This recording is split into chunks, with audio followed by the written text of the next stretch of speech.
এই লোকটি হঠাৎ করে একটু পানি মুখে দিয়ে পরীক্ষা করলো আর বুঝতে পারলো পানিতে কিছু একটা আছে। আর সে তার সব কাপড় চোপড় খুলে পানিতে নেমে যায়।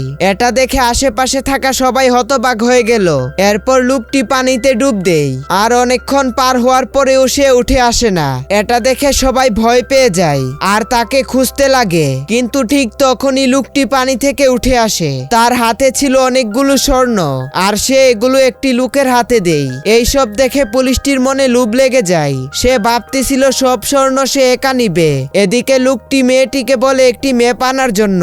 আর সে একটি মার্কার দিয়ে ম্যাপের মধ্যে দাগ দিতে থাকে পানির কোথায় কোথায় স্বর্ণ আছে।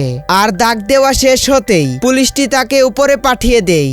এরপর সে বাচ্চাটির কাছে যায়, কিন্তু ঠিক তখনই বাচ্চাটি লাফ দিয়ে একটি গাড়ির পিছনে চলে যায়। আর অন্য পাশ দিয়ে বের হয়ে আসে একটি বড় ছেলে। কিন্তু পুলিশটি কিছুই বুঝতে পারতেছিল না ছোট ছেলেটি কিভাবে বড় হয়ে গেল।